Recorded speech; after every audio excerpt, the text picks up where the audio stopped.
जय जगन्नाथ भाई मान जय श्री राम। प्रथम मुझे तुमको किसी वीडियो देखौछि तापर मोर मतव्य मु आपन पाखे रखी। देख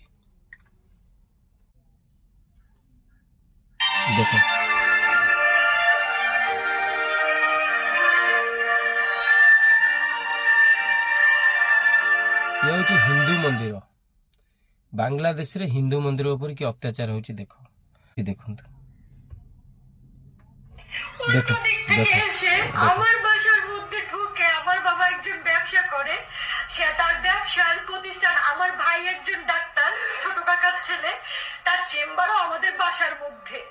এই চেম্বারের মধ্যে ঢুকে আমাদের পুরো ভাইরা চুইরা কিচ্ছু রাখে নাই। আমার কাকাকে খুঁজতেছিল, আমার ভাইকে খুঁজতেছিল, মানে এরা কোথায়।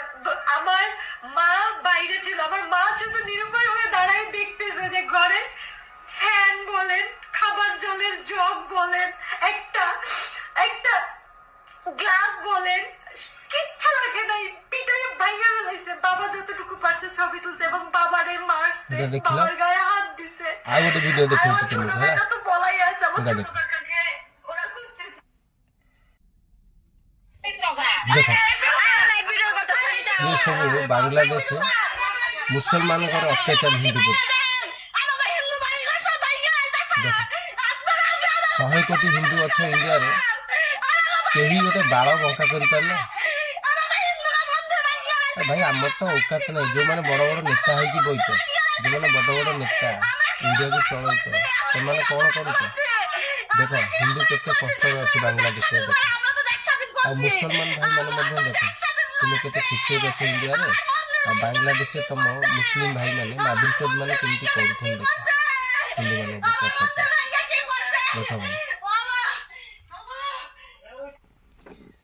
आ कौन कहबी ये रोहिंग्या मैंने आसिक इंडिया रोचंती कहीं किसी आपत्ति करियार नहीं, ऑब्जेक्शन नहीं। से मानू विदाय कर एवं आम हिंदू मानक आनिक एठी रखा जाऊ। आउ जो दोगलबाजी हिंदू जो माने हारामी माधुरचोद कौच गणतांत्रिक राष्ट्र ये देख कौन घटुची। केतेटा मस्जिद इंडिया रे भांगुची, केतेटा मुस्लिम प्रति अत्याचार होची। भाई भाई होकर रोचटी सेठी कहीं मुस्लिम माने अत्याचार करते हिंदू प्रति। पाकिस्तान में जा, बांग्लादेश से जा, अफगानिस्तान में से एतलू के पार्टी फिटिया नहीं ना। से मनीष पणिया थे सीना पार्टी फिटान तो देहरे सीना सनातनी ब्लड थे पार्टी फिटान तो कौटी पार्टी फिटेब। भय लगुच ना, भय सेमती भय होकर रही तुम घर पाखे आसिकी मुस्लिम घरे घरे पशिकी हाणवे 100 वर्ष पर कि 500 वर्ष पर से तुम तो छड़ा माटी हो जाइथिबो, तुम नाती नातुणी गोलाम होकर रे। जय हिंद, जय श्री राम, जय जगन्नाथ।